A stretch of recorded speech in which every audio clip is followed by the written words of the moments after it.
राधे राधे दोस्तों, कैसे हैं आप लोग। उम्मीद करती हूँ आप लोग बहुत अच्छे होंगे। चलिए कहानी शुरू करते हैं। बच्चों की गर्मियों की छुट्टियाँ हुए अभी 2 दिन ही हुए थे। सुबह सुबह पापा का कॉल आ गया। बोले, बेटा कब आओगी।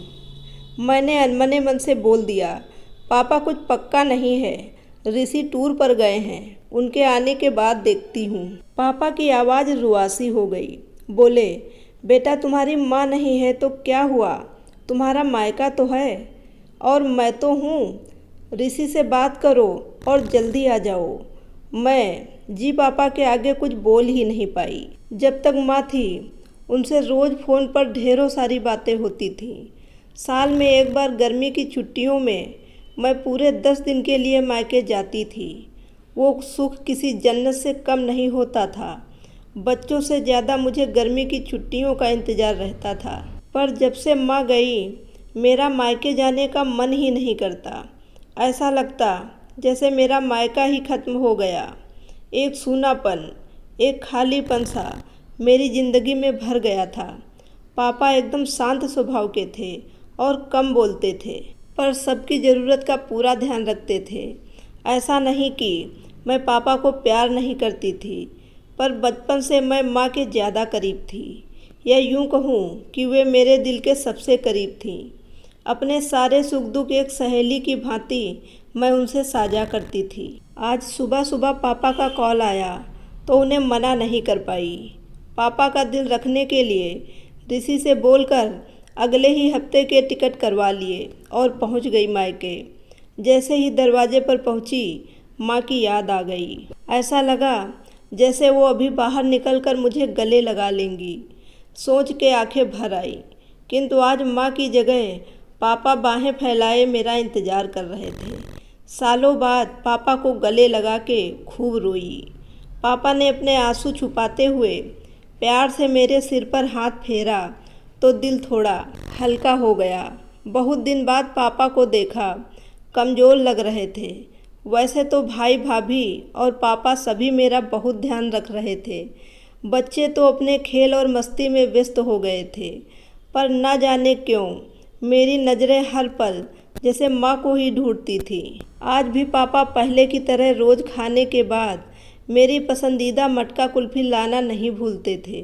भाई भी बच्चों को कभी पार्क, कभी चिड़ियाघर तो कभी बाज़ार घुमाने ले जाता था। भाभी भी रोज़ मुझसे पूछकर मेरी पसंद का खाना बनाती। सब कुछ पहले की तरह ही था, बस माँ नहीं थी। इस बार मायके में मेरा दिल नहीं लग रहा था। माँ की कमी मुझे बहुत खल रही थी। ऋषि को कॉल करके मैंने 2 दिन बाद का टिकट करवा लिया। सबने मुझे रोकने की बहुत कोशिश की, पर मैं नहीं मानी।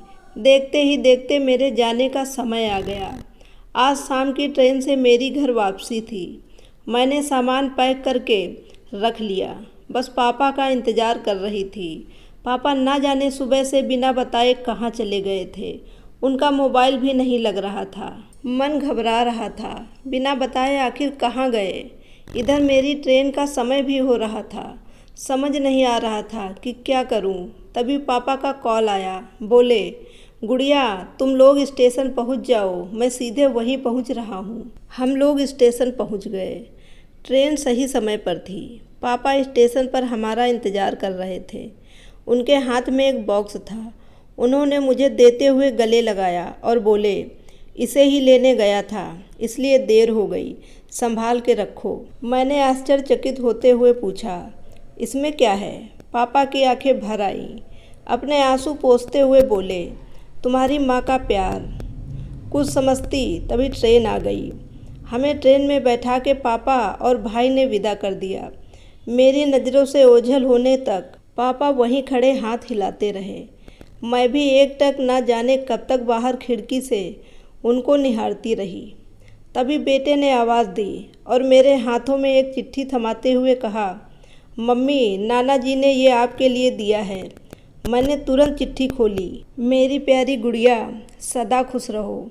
जब तक तुम्हारी माँ थी तुम्हारी हर छोटी बड़ी बात का ख्याल वही रखती थी। मैं जानता हूँ कि मैं तुम्हारी माँ की जगह तो नहीं ले सकता, पर उनकी कमी की पूर्ति करने की कोशिश तो कर सकता हूँ। आज तुम्हारी माँ होती तो हमेशा की तरह अपने हाथों से तुम्हारे लिए बड़ी पापड़ अचार बना के साथ भेजती। माँ के हाथ का तो नहीं, पर उसके स्वाद जैसा सब सामान एक दुकानदार से बनवाने की कोशिश की है। उम्मीद है तुम्हें पसंद आएगा। और हाँ बेटा, माँ नहीं है तो क्या हुआ, तुम्हारा मायका और हम तो हैं। पहले की ही तरह तुम्हारा इंतज़ार रहेगा। ढेर सारे प्यार और आशीर्वाद के साथ, तुम्हारे पापा। पत्र पढ़ते पढ़ते मेरी आंखों से अश्रुधारा बहने लगी। सहसा मेरे मुंह से निकला, आई लव यू पापा। बात छोटी सी थी, पर उसमें अथाह प्यार समाहित था। ये सिर्फ मैं ही महसूस कर सकती थी। मायके से घर आए 1 महीना बीत गया था। अब पापा से रोज़ एक बार कॉल करके मम्मी की तरह घंटों बातें करती हूँ। दोस्तों, पूरी कहानी सुनने के लिए आपका बहुत बहुत धन्यवाद। अगर कहानी पसंद आई हो तो इसे लाइक शेयर ज़रूर करिएगा।